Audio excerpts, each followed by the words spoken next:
Oh, that was great. We suddenly came in and then lost Ian. Ian, where have you gone?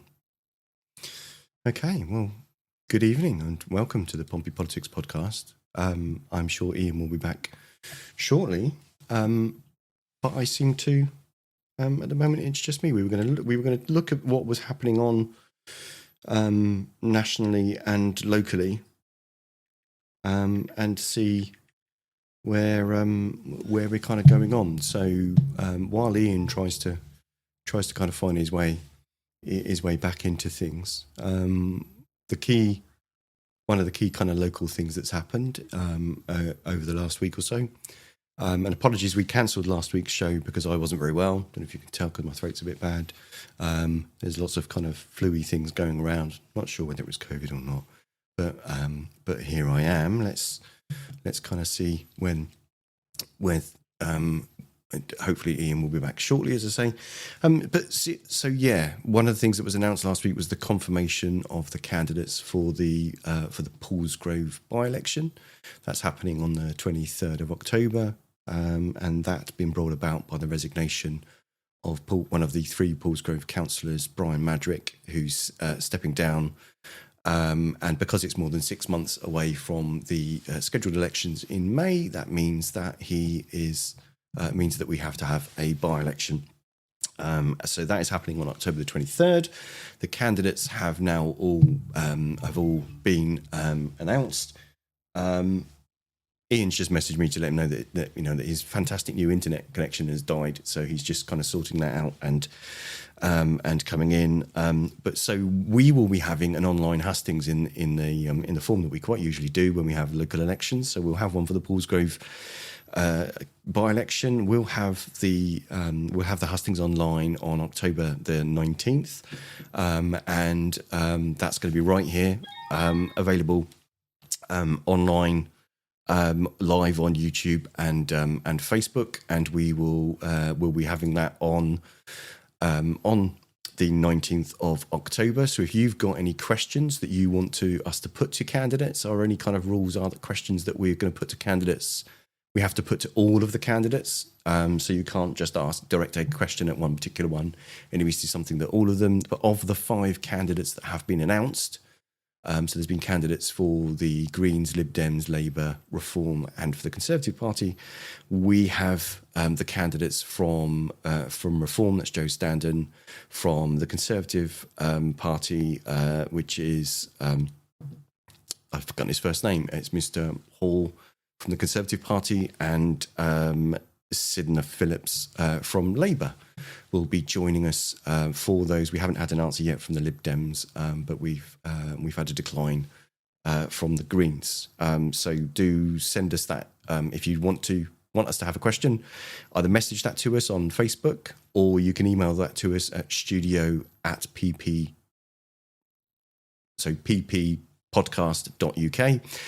or if you scan in the top right hand corner, you'll see actually our website, and you can either leave us a voice message or you can send us some messages from there. So welcome back, Ian. I was just letting everyone know about the Paulsgrove by-election while you kicked your internet halfway across the room. How's it going? This is marvellous. And no, the internet hadn't broken, so I don't know what occurred. I took a deep breath and launched into my usual warm welcome, and You it got all went booted. quiet. I didn't do anything, Well, honest. Wasn't me.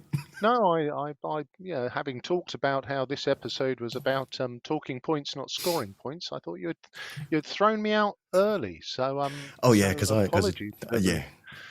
Yeah. So No, after that echo chamber, mate, that's the. I've read about you online and your woke nature and your echo chamber proliferation. So we will. We hopefully we'll dive into some stuff, and we'll see which of us wins the woke hat of the week, which is we could have as a new feature. So Yeah.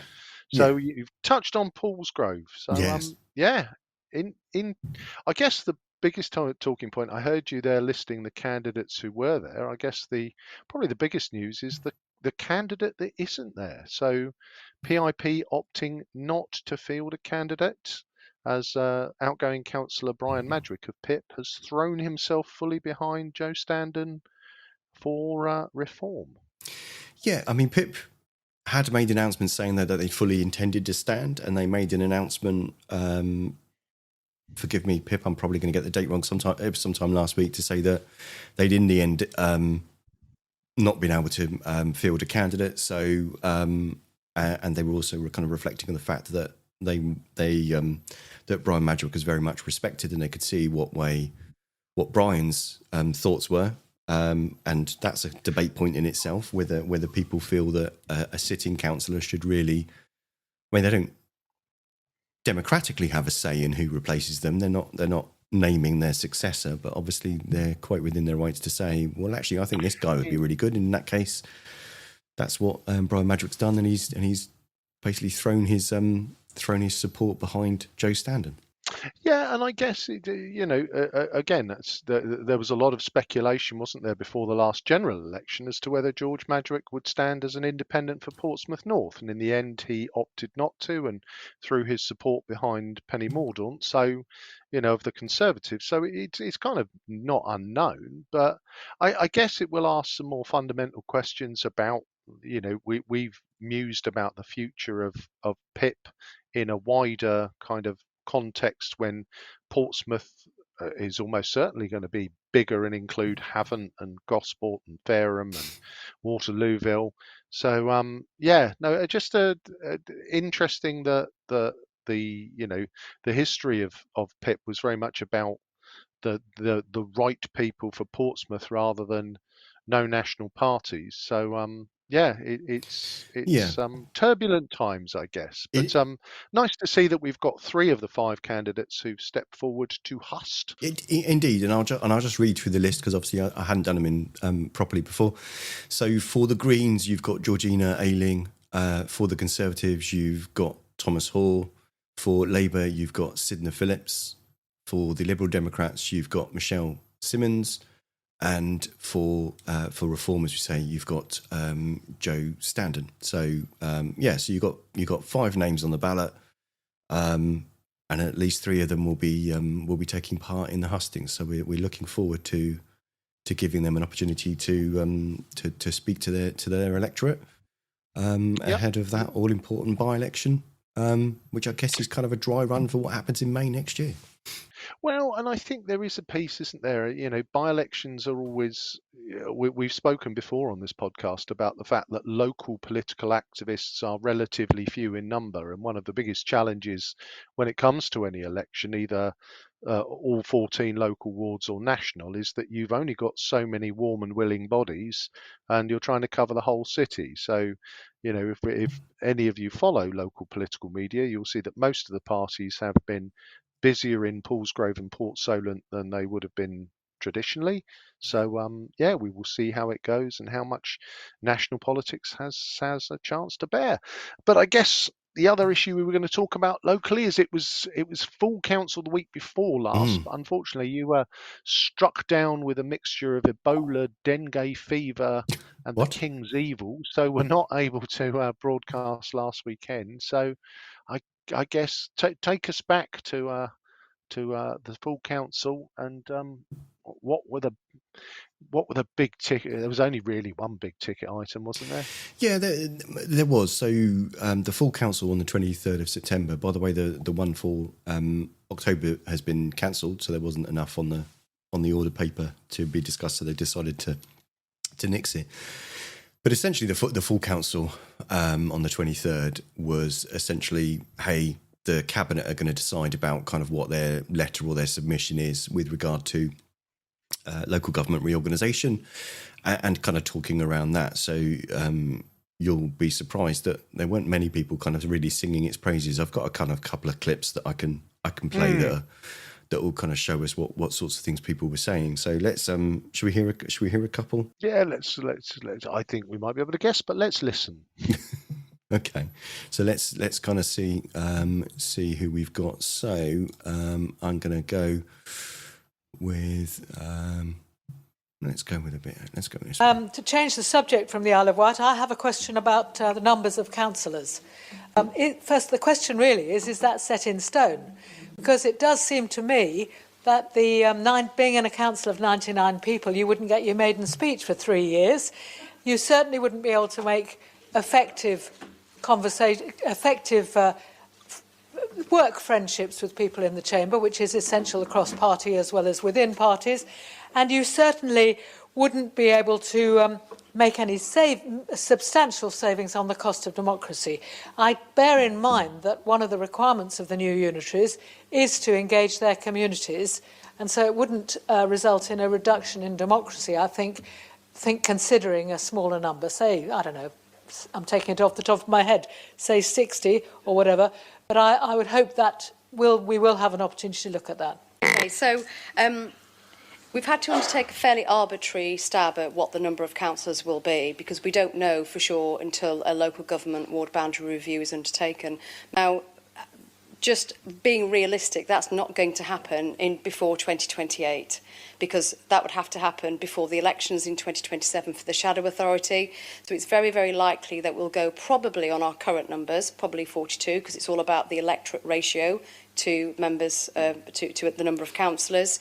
But we did go, so the local government, so the Boundary Commission issued some guidance on this and said for new local authorities subject to LGR, given it's a population of, on average, 500,000 people, it can go between 35 and 99. I'm not quite sure how a council of 500,000 people and 35 councillors would work. So that is the reduction. Not that the reduction in the allowances that 70 councillors get is going to change the world in terms of local government funding, but it just seemed a bit of a strange thing to do. Chief Executive, do you agree, or can you explain to us that how Councillor Smythe has just literally in a nutshell described how representation and democracy will be diminished and decision making will be more remote by this massive new council? Well, I think it's difficult to really explain that, because I think when I stood up earlier to present the report, I said there was an irony in the very sentence about having more democracy but reducing members by approximately 70 members. It's underpinned by this neighbourhood approach, about how councillors will engage with their neighbours. I know that's what you do on a day-in, day-out basis, but there is about new structures to come in place, such as forums, neighbourhood committees, etc., which is the government is seeking as part of the white paper and the devolution bill to try and get some of those initiatives going forward. Follow or subscribe for more. To change the subject from the Isle of Wight, I have a question about the numbers of councils. Sorry. Make it stop. Yeah, so I'll make I'll make that stop. There was another one I was going to play, but I'll play that in a second. Let's talk around that one first. So that started off with Linda Smythe. Yes. I didn't recognise the voice of the lady who followed Linda. I'm not sure of the lady, but it's an officer on the council, if not actually the CEO. Yeah. So it's not an elected official. And then who chipped in the chat? So we had something from Lee Hunt. Ah, splendid. No, I guess this is one of the interesting things, isn't it? About we'll just in case anyone has been living under a stone. The thought is, or almost all proposals see the new Greater Portsmouth Council as being Portsmouth, Gosport, Fareham, Havant and Waterlooville, Ink, Hayling Island, Emsworth, and all those. So basically, it's and there's another version which has it slightly bigger, going sort of out towards Horndean and Clanfield. But everyone kind of accepts that those areas will be covered. So at the moment, I think that runs at about 170 councillors. We've got sort of 42 in Portsmouth, and then there's kind of 30 odd everywhere else. So, you know, as part of this, this is where, you know, you kind of worry that you know, nothing should ever be left to governments to organise, because it's talking about greater representation, more democracy, blah blah blah, and you heard things there about neighbourhood forums, and well, at the moment, you get your local councillor for the low price of 10 grand a year, which in real terms, it is if we were paying somebody to do that role, you get them for about 10 hours a week, 12 hours a week, maybe at minimum wage. So to drive democracy forward, we're not going to have as many councillors, because you're not going to have a council of 170, but we're going to set up neighbourhood forums. Oh, God. Who's going to set up the neighbourhood forums? Council officials. Will they be working on minimum wage at just 10 hours a week? No. All right. Okay. Ah, shambles. And I think, well, I don't know. I'm kind of almost dumbstruck. I think there's a lot of things kind of going on, but a lot of things that also are so much still up in the air. Yes. What viewers won't know is that we'd hoped to ask Steve Pitt, leader of Portsmouth City Council, back on, and indeed he was. He'd expressed that he might have actually been available last Sunday, but unfortunately, due to me deciding to pick up whatever the hell I picked it up from licking a mouse at something, the type on the desk, by the way, not the furry ones with the tail. That unfortunately we couldn't do that, so we'll have to kind of reschedule that and pick his brains at a later date when there's some more news on it. But essentially, yeah, there's a lot of hurry up and wait in this, and there's a lot of really big things that are still so far up in the air. But personally, I just don't yet see where any of these savings are likely to actually come from, and it just seems like it seems a lot. It seems to be in a race to get to a poorly defined goal when none of the steps between it seem to have been particularly well defined, and none of the people involved in those steps seem to be meaningfully consulted, and none of the public that it affects have been asked whether they actually bloody want it. Probably because they'd have said no, and the government don't want that. Well, and there's a bit of the consultation. Sorry, was that a bit cynical? Sorry. Well, a little bit cynical, but I think there's also this piece of and we've touched on it before. The noble goals of devolution and local government reorganisation, if you look at them at a very high level, there is almost certainly a beautiful PowerPoint presentation somewhere with all kinds of arrows and, little rhombuses and things which come in and have these beautiful words on there about, bringing power to the people, and it'll all be great. Yeah, all of those things are great and lofty aims, but it's just the execution sucks. Until somebody says, well, how are you going to do that, mate? And why are you going to do it? Yeah.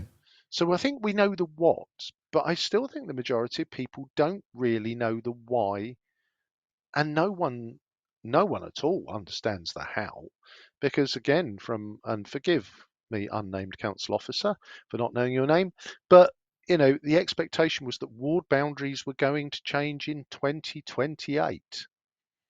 So 2026 is the last election of Portsmouth City Council. 2027 is the election of the shadow council, which I think sounds a lot more mysterious. If they don't meet in a hollowed out Portsdown Hill, I'm going to be absolutely furious. No, surely they should meet in some sort of brutalist architecture bunker that makes it look either like a Jerry Anderson film or an early Bond movie. Well, I've gone for the hollowed out mountain. I've gone for the full. Okay, so they're going to meet in like the tunnels in the hill or something. Full, okay. Yeah, no, I've gone for the full Despicable Me look on this one. Okay. And yeah, I kind of, and then 2028 we'll have the elections for the proper council, in quotes, and then 2029 we'll have a general election and throw everything all up in the air again. Yeah, I think there is that. I think effectively the organisation is going to get stood up in an incomplete form or in some sort of bastardised hybrid of the current system, and then will eventually decide actually what it define itself, and then have elections in order to enact that. And maybe to a degree that's unavoidable because of the amount of change that's kind of being proposed, but it just seems that someone's taken a problem, started at the top, decided on what the solution is, without kind of identifying involving any of the stakeholders or involving any kind of the things that are going to happen. So I don't know. Again, I might be being a bit cynical. We hear more as time goes on, and different leaders of different councils have expressed a different kind of view about what good looks like. But really, to a degree, they've all made their submissions now to the government as to well, this is what we want. What Portsmouth City Council has said, well, actually, we really don't want to be involved in this at all. It's bloody crap. But if we have to, we'll go with this idea. And essentially kind of that's what they've said. The Isle of Wight have effectively said, So for those of you, well, as long as you leave us alone, we'll be okay, because the Isle of Wight is an island. It's on its own, and it's a unique kind of situation. Gosport seems to have just folded its arm and sulked, and Hampshire County Council seems to have kind of said, well, we think this is a great idea. yeah, I mean, Hampshire are probably the most vocal. I don't see a lot from Southampton, making commentary or kind of expressing an opinion one way or the other. So effectively now, the two bids, for want of how it should be reorganised, one supported by Hampshire and East Hampshire, and the other supported by everybody else other than Gosport, they've now headed off towards government. Mm-hmm. For them to look at.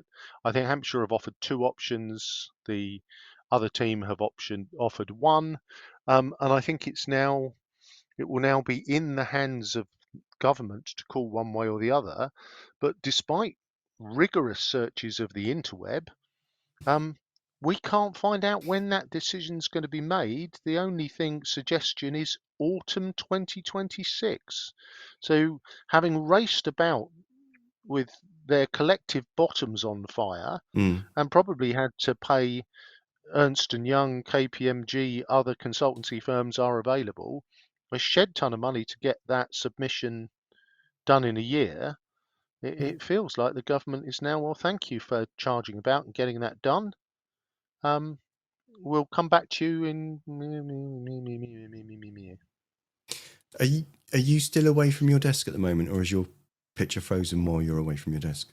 No, I am here. I believe I am definitely here. Because I can still hear you, but all I can see at the moment is an empty chair. Oh, how very strange. Has Well, your I'm computer gone definitely. to sleep again and kind of... No. It's talking to me. And yeah, for those who are interested, I had to go and let my guide dog in.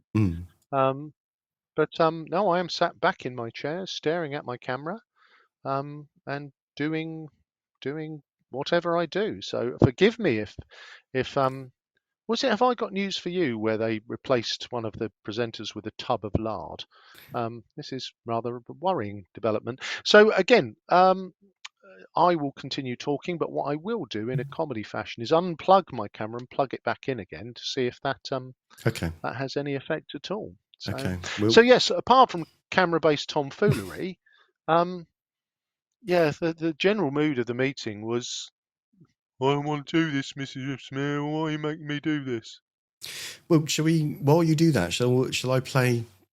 Because I've got a clip from Steve. Shall we quickly play that, and move on? Yeah, let's see what Steve's got to say. Okay. So let me get back to that, and we can play that, and all like magic. Once that's sorted out, we can then. This government is not listening. I do want to talk about the budget gap because I get Chris's answers as a finance officer. I'm going to be less diplomatic. If anybody seriously believes that Hampshire County Council is suddenly going to solve a £136 million problem this year, and then the difference between that and £281 million over the next couple of years before we get to 2028, and that the other money, the difference between 323 million, Chris, not 73, and the 281 million of the county, you said it wrong 4 times in your thing, but as you're an officer, you're allowed. The difference between those two figures are a very significant amount of money from across the districts, boroughs and the other unitaries. If anybody seriously thinks that remotely close to all of that is going to get fixed in a couple of years, it is not. It is just not. We've taken £110 million worth of savings plus this year's still to come already. So it is not possible for Portsmouth to carry the lion's share of the savings that will be expected from this new unitary authority that we will find ourselves in. And that's massively unfair on the people who live in Fareham, Gosport and haven't. Because the discretionary spend that they still have available is inevitably going to get absolutely clobbered as we try and come up with a balanced budget. It's an inevitability. So it takes us back to the core of the issue. This government is not listening. This government knew coming in They knew, because they had a white paper prepared by the Local Government Association, which they spoke very warmly about before the election, and then completely forgot all about it, that there's an £8 billion problem in local government just to retain services at their current level by 2028-29. And we have not seen a fraction of that £8 billion yet put back into local government. So whether we stay on our own or whether we're part of a bigger council will largely determine how quickly we end up in an exceptionally difficult position, along with councils all across this country. So this is a massive distraction from the core of the problem, which is where is the funding to provide the services that the people in this country need and demand and rely on for their day-to-day existence, particularly around adults and children's social care, particularly around SEN need. These are vital services to millions of people. The funding isn't there. This is the sideshow to distract from that problem. And it is a huge problem. Follow or subscribe for more.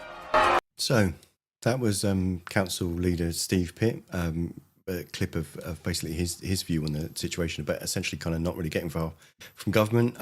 Ian, I've still got the same frozen image. You have, I'm afraid, and all of the green lights are on, and I have restarted the camera, but unfortunately, those who wish to see my warm and fuzzy countenance are going to have to make do with the empty chair and imagine me.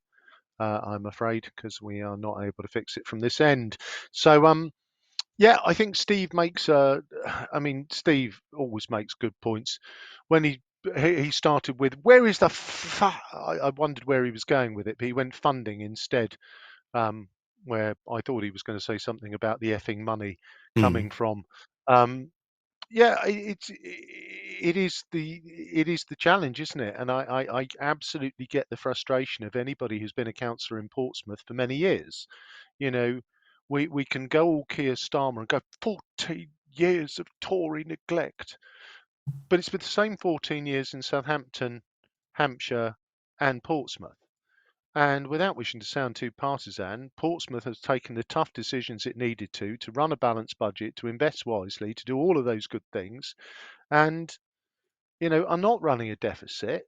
And it does just feel, a bit of a biblical parallel about the prodigal son. It's the councils that have mismanaged and wasted their money are now, we're being forced into a kind of working relationship with them. And, can you bail me out? I spent all my money on beer, chips, and good living.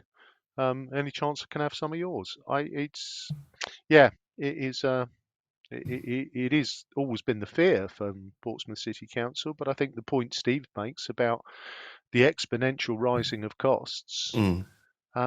Shall we be really cynical? Is LGR just, as Steve suggests, Labour government's way of muddying the waters? I've now lost your audio after muddying the waters. Are you still there? Or No, I'm still there. I was pausing for you to answer my warmly worded question.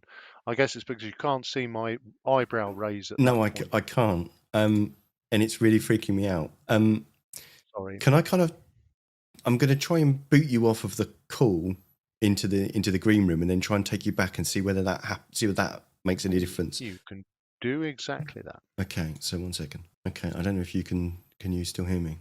I can hear you loud and clear. I don't know whether I have reappeared. You've not, no. In fact, if anything, it's worse, because now I've lost your image as well. Ah. Yeah, I don't know what the hell. I mean, the only option I can give you is I can jump out and then try and jump back in. Okay. Should we try that? Should we try that? And I shall talk about subscriptions and shit while you sort that Perfect. out. I'll be back. Okay. Okay, so apologies everyone. Don't quite know what's going on there. Things should have been better. Ian got a better, more improved internet this week. So the opposite seems to be happening so far. But we shall struggle on. It's not like I can pull my hair out, as you can quite clearly see. I haven't got much left.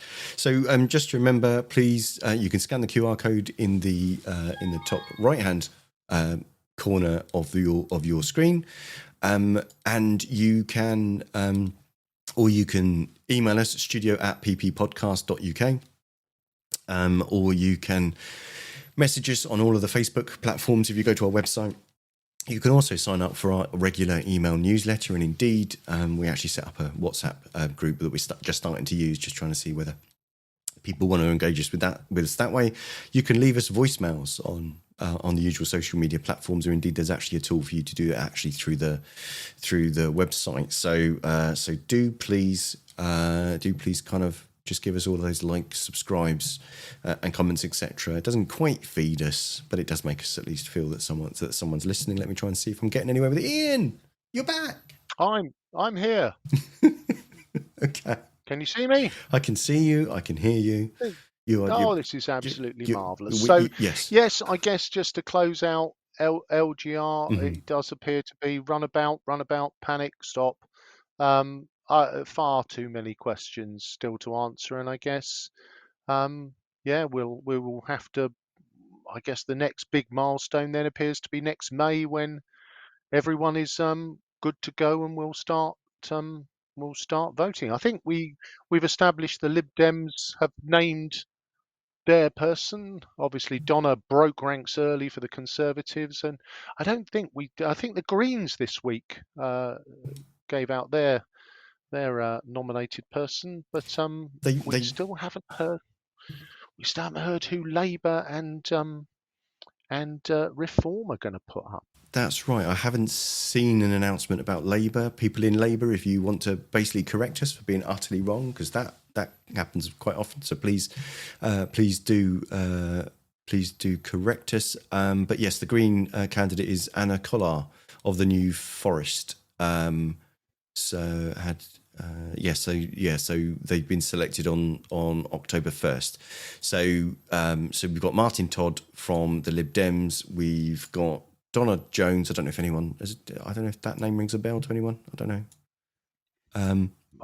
For the Conservatives, as you say, still not sure about Reform and not sure about Labour. But keep your eyes peeled. The conversations that I was having online with Reform people was that they were then not having to vote for their candidate through the members, but they didn't seem to feel that they were in a particular rush to kind of get someone into place. So who knows? Watch this space. Let's kind of see what happens here, and we'll go from there. So let's move on from all matters LGR. What were we going to talk about? Was that everything local, or were we going to move to national now? What are we going to do? I think we should move to national, and under things of being unsure, and a little bit kind of, it's nice when we can all get behind something, and something can unite the country. And where did the national digital ID cards spring from? Because I remember Mr. Tony Blair back in the day. He was very keen on it. And at the time, I worked briefly for a plastic card manufacturer who were turning cartwheels at the prospect of having 50 odd million cards to produce. It was looking like that was going to be a very lucrative deal, but that all went away. But suddenly, digital ID cards are back on the... Well, are they a headline? I think they probably are, aren't they? They seem to have generated a lot of excitement from all corners of the political spectrum. They certainly have, and they've certainly. It's interesting to see how. I mean, the Lib Dems have come out against it. I can't remember whether have the Conservatives said that they were for it. I think they have, haven't they? Oh, have they? I don't think said? they have. I think they have. They're not keen. They're not keen. Not keen. Okay. And I think one of the more prominent Conservative figures. I mean, can you have prominent if there's like only 12 of them now? I don't know. No, Jesus. A Lib Dem stood there throwing stones about prominence and public recognition. Christ, I should be wearing a wetsuit. Right, I'm going to let that pass. Okay. But Uncle Boris has come in and said he will never carry one, and I think the basically, if you're a libertarian, it's a no. If you're on the right, it's a no. If you're on the left, it's the big state, big brother spying on you. I can't find anyone who's keen, Simon. Well, the And government seem to be terribly keen. I'm just. well, I'm not sure that they. I'm not sure that they are, but this is another one Well, of they those tell us they're curveballs. keen. Well, they do, don't they? But they were keen on ripping the winter fuel allowance out of the poor, cold, bony hands of pensioners, to which they became quite unkeen after everyone told them it was a ridiculous and stupid idea, and why the hell did you go down that route? And then they thought, well, tell you what we'll do. We could do with saving a few quid. The disabled are always on the take, aren't they? Let's rip it out of their hands. And everyone said, would you stop? And so now they've gone, well, those two weren't very popular. We better find something even more unpopular. Let's go for digital ID cards, see whether that gets us any more Wow, votes. it's like sitting next to Laura Koonsberg. I can't believe it. Well, apart from I walk less heavily. But no, seriously, Simon, I guess the thing for me is, and again, a little bit of an echo back to LGR. I know what they're saying, but it's that why and how and what's the benefit? Because, again, as everything at the moment seems to have to be linked back to people coming across the channel on small boats, it'll be a protection against working illegally in the UK. Well, I employed somebody recently, and I spoke to a number of candidates, and two of those candidates were foreign nationals, and I had to look into what I needed to do to allow if they had been successful. yeah. And effectively, they would present their bona fides. They would give me a code that I would have to go into the government gateway account, and that code would prove to me that that person had the legal right to remain and work in the UK. It was a pretty thorough process. Now, had I have been taking that person on, placing a bucket on my head, beating it with a spoon, not looking at any of their bona fides, and paid them cash in hand, I could have done that. That would have been the grey economy, wouldn't it? So if I'm not going to follow the rules, whether they've got a digital ID card or not, won't make any difference at all. If I'm currently paying somebody to be a fast food delivery driver, cash in hand, what's the digital ID going to do for me? And that's before I get to kind of my thoughts on it. I'll just share the thoughts that we had from Beer Lover on YouTube, who says, well, what are the fears and why? Why is it all about fear? We have memberships for everything else. So what is the issue with one more? That's their thought. So there's a fair point there, because let's be honest, Tesco probably knows, or Ocado, or whoever your chosen retailer is of choice, they all have membership cards or whatever. You're not having to waive it in order to enter the building, but you are being encouraged to use it every time you kind of shop with them. So there is kind of the argument of, look, everyone else has a way of tracking you. Google has a way of tracking you. They know everything, every damn thing that you've kind of looked at, and so does your phone. I think for me, the difference here is kind of twofold. On one hand, I'm quite agree with the comment in the sense of, how is this massively any different to what my Tesco Club card or my Morrison's card? Other retailers are available. They don't sponsor us, but if they want to shove us money, they're quite welcome to try. And so I kind of get that. But on the other hand, the government have a completely disastrous record of controlling, retaining, and updating data. Yep. And the people that it is supposedly aimed to stop or to catch already have a mechanism they should be following. I can't see how they're more likely to follow this than they are to follow the existing requirements of checking someone's passport, someone's right to work, and that they have an NI number before you employ them. To me, there's an idea, but the use case hasn't been thought out, and the thing that it is being sold as a solution to, I think they're the last people that it's going to bloody affect in any way, shape, or form, unless you start getting to a point where, if it's, I mean, the people from the government that went onto the various political shows and were interviewed about it, so, well, they weren't going so far as saying that you were being forced to make sure you have it on you at all times. Although if it's digital, essentially, I guess it will be on your phone, which you could then start getting, look, if I've got an app from the government on my phone and my phone knows where I am at all times, how can I trust that the government doesn't then know where I am at all times? Which I don't necessarily want the government to know where I am at all times. And I'm waiting for the people to start shouting at, it doesn't matter if you've got nothing to hide. What have you got to hide? It's that wrong and that leftist woke narrative again. So I honestly can see both sides on this. There you go, typical Lib Dem. I can see both sides on this, but I don't agree with being forced to carry something that identifies myself. I should be able to walk around and conduct my business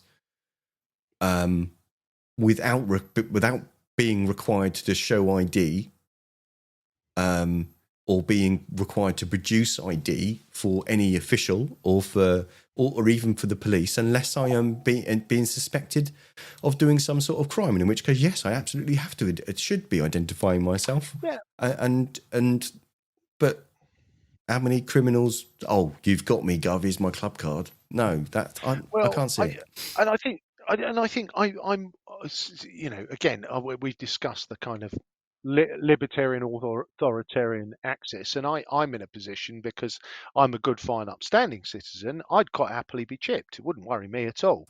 But there's an element of, I know when I say it, people say, "You are taking you." No, I know I'd be absolutely fine if I had something where I didn't have to remember my phone, and I had a digital way of that would cover everything: passport, driving license, national insurance, health details, health data.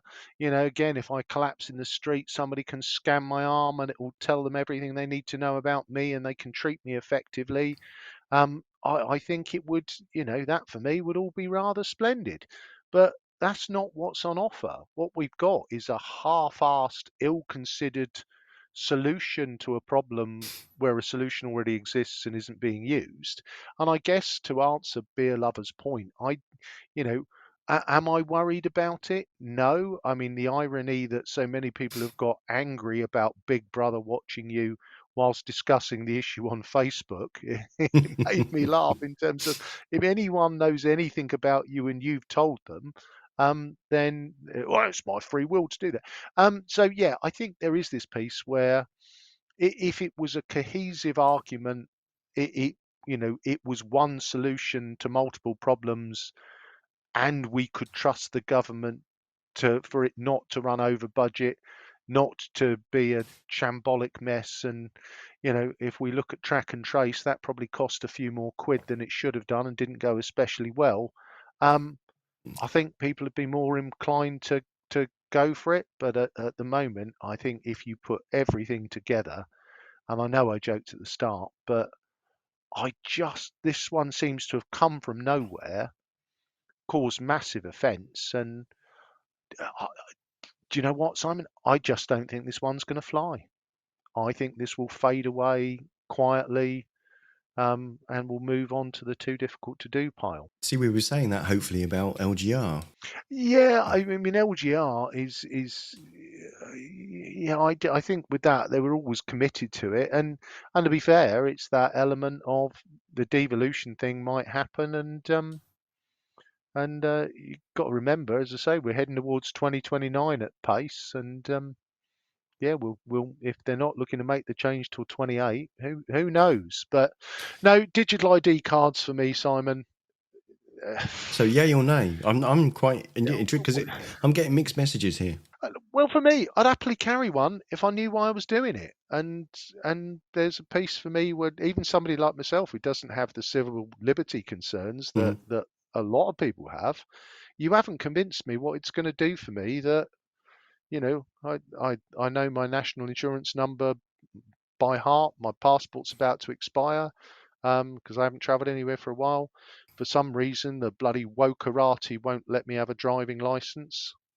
So That's against your human rights. That is. it is against my human rights. So You should definitely be allowed to have a driving license. or at least Millsy, my guide dog, should have a driving license. They're just oppressing him because he hasn't got opposable thumbs, which makes changing gear very difficult. So, well, I mean, you could so get an yeah, automatic. I guess that would kind of yeah, that would help. get away from that one. I'm sure Elon's got a solution to it, but I get kind of the argument about some of the health kind of things regarding identity. But if you're incapacitated, you're not going to unlock your phone. That's why you should be chipped, Simon. Just be scanned. So in a weird way, what you're suggesting is to some degree worse, but more practical than what they're suggesting. In a terrifying twist of logic, my much more Orwellian solution, it is that if what are you trying to do? Well, you're I can trying see to it now. identify Local the person. podcaster in favour of chipping people. Okay. Yeah. Okay. No, and to be fair, well, I must be. It must be. I've got my flu shot on Friday, so it'll be another chance for our lizard overlords to inject a vaccine into me to. Well, hopefully that'll continue improve your broadband as well. So the 5G. my broadband. Yeah. No, all of that. So if we leave that behind, I guess final national issue for us. I don't think it would be appropriate, and our tone is usually quite light-hearted. Obviously, the dreadful incidents in Manchester on Thursday and the death of two Jewish worshippers on Yom Kippur, absolute tragedy. And then I guess it's what followed that. With obviously there were protests planned in Manchester and London, pro-Palestine action, which is now what's the word I'm looking for? Prescribed organisation. Prescribed organisation. Should they have gone ahead? To me, I can see the argument that some people made about them going ahead, but to me, I think the sensible and the compassionate thing to have done would have been not to go. And others will quite vehemently make a case of why they should still go ahead, because you shouldn't be conflating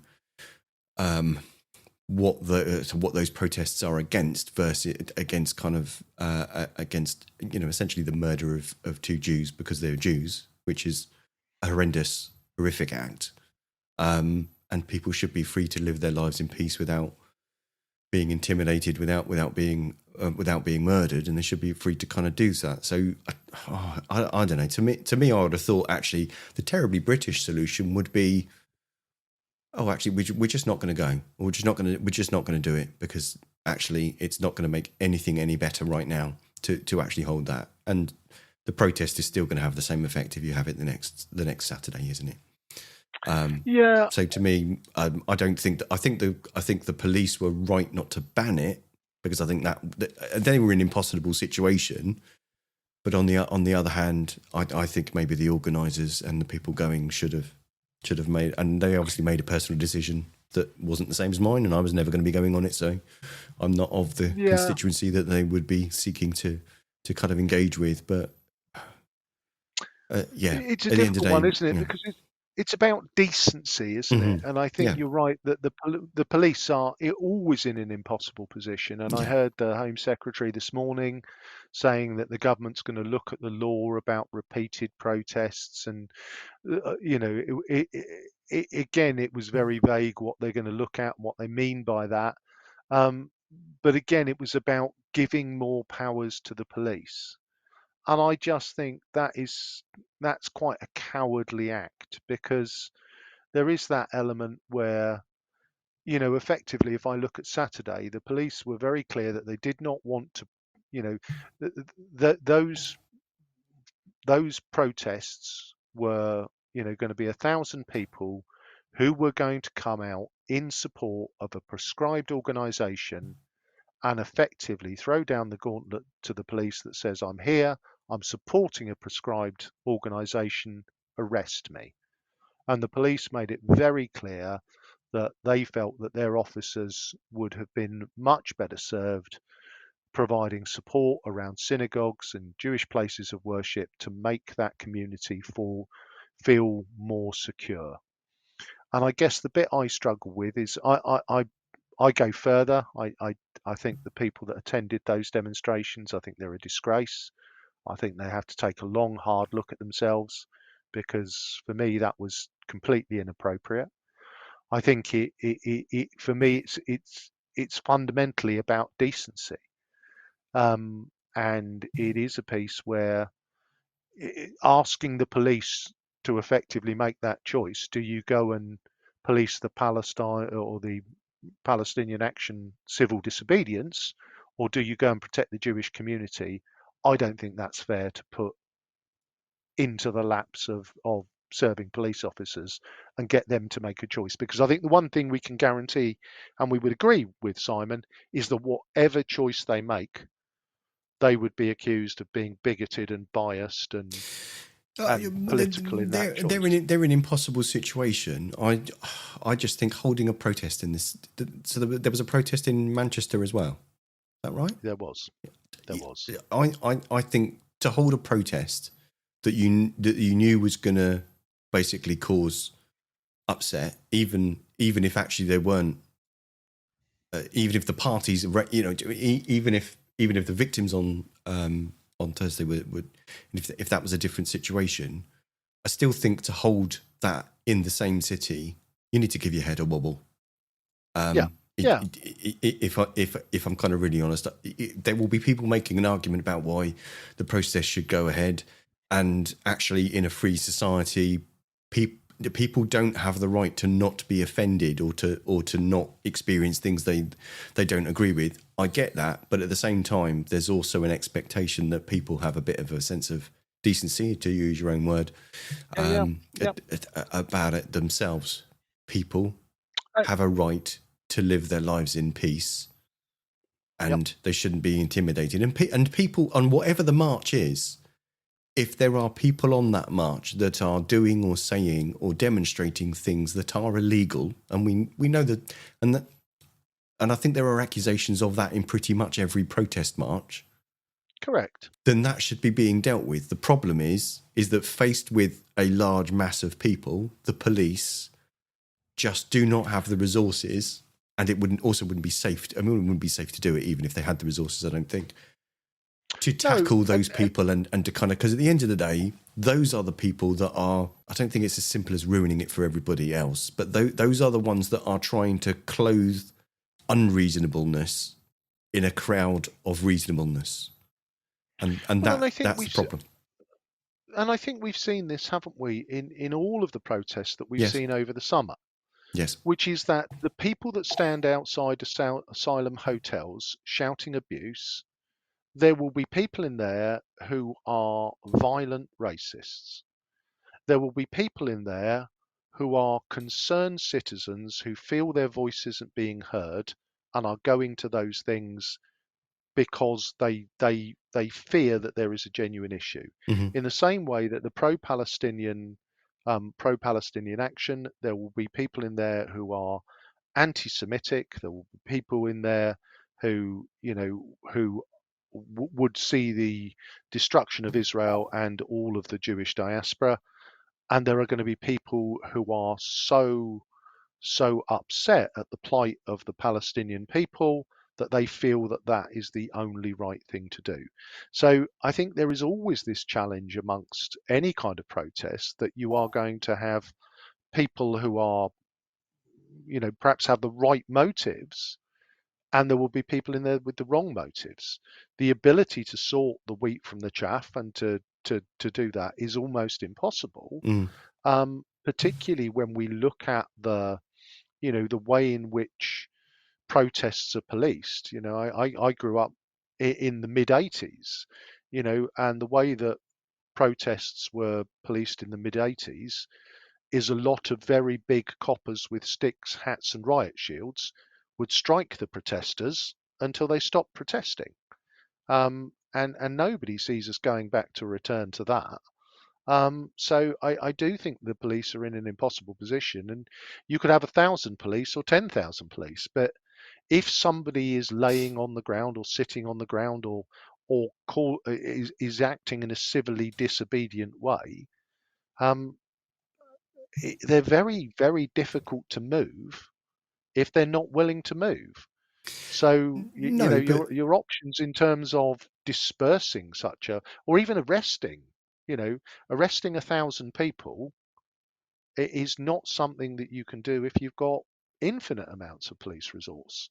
So I look at what's gone on this week, and I think, for me, that the real worry about it is the joining of the dots.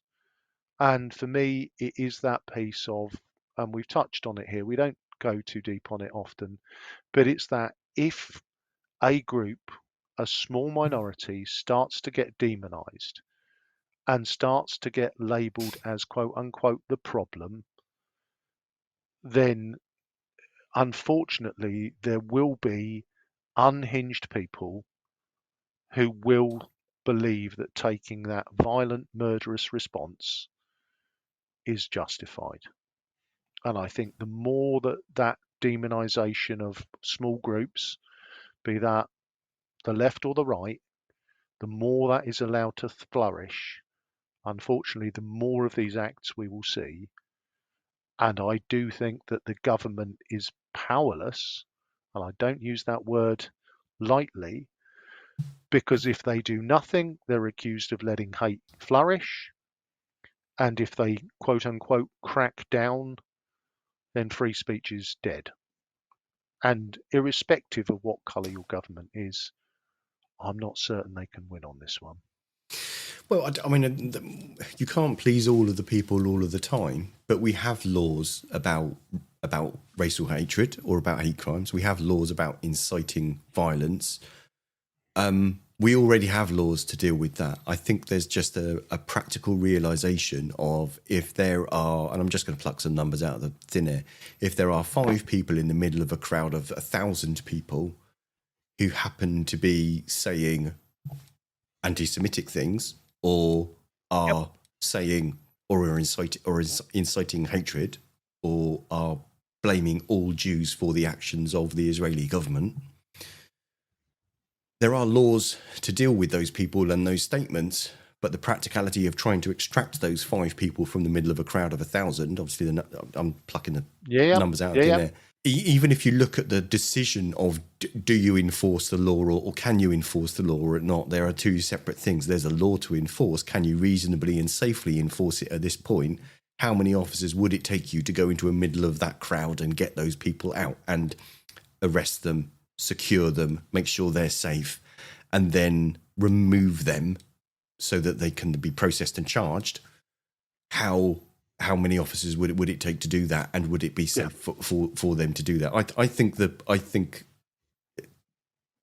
police are in an impossible situation, and to some degree are being asked to do the impossible by the government. And I'd also have sympathy for the government in the sense that they are in an impossible situation, because whichever way they cut it, they are not going to please everybody, because unfortunately, currently, our society, or some people, have done a very good job of dividing us against each other. And convincing us of making enemies of each other, and highlighting all of the things that we disagree on instead of the things that we agree on. Which is kind of the hope that we should all have, and the sense of, and this again was another comment that we'd had from Beer Lover, was about, against the empathy, the understanding, the sympathy. Those are the sorts of, there's been a lot of talk about it's not British values. Well, those are the sorts of values that I understand to be British values. Other people will have different definitions as to what those are, and maybe that is the underlying conflict that's going on. But fundamentally, I don't care who you are, what where you're from, what your race is, what language you speak, what religion you support. At the end of the day, you have as much freedom to live your life in peace as the next person. And as long as we all can agree on that, then we're fine. Unfortunately, it would seem that there are people that don't. And I think that's fundamentally kind of, without wishing to make us sound too noble, it's why we're here. It's why, despite the fact that our personal politics have never aligned and will never align, we've been able for 6.5 years to kick almost every subject about and talk about it and explain it from different angles and give perspectives. And well, let's hope more people will stop trying to get their point heard and maybe listen to what the other side's got to say. So you've been listening to the Pompey Politics Podcast. I've been Ian Tiny Morris.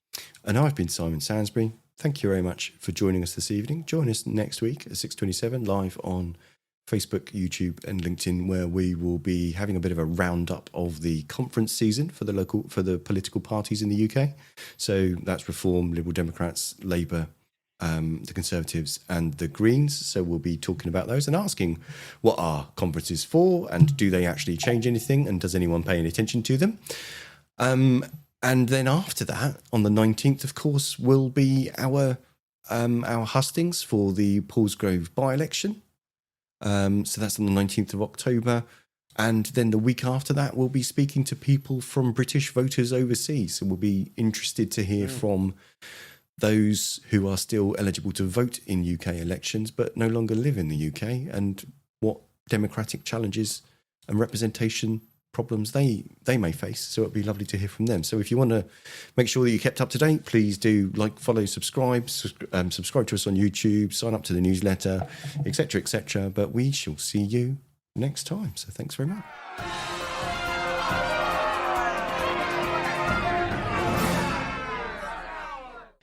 Thank you for listening to this episode of the Pompey Politics Podcast. Don't forget to like, follow and comment on Facebook, or comment and subscribe on YouTube. Don't forget that bell notification icon so you get your notification when we're next live. We usually go live 6:27 p.m. on a Sunday evening. Find us on all the social media platforms: Facebook, X, YouTube, Threads, LinkedIn. Don't forget to have a look at our website where you can find details of all of our previous and upcoming shows. That's pppodcast.uk, pppodcast.uk. Thank you. Feel free to leave a review wherever you listen to your podcasts, and you can even ask Alexa to play the podcast for you.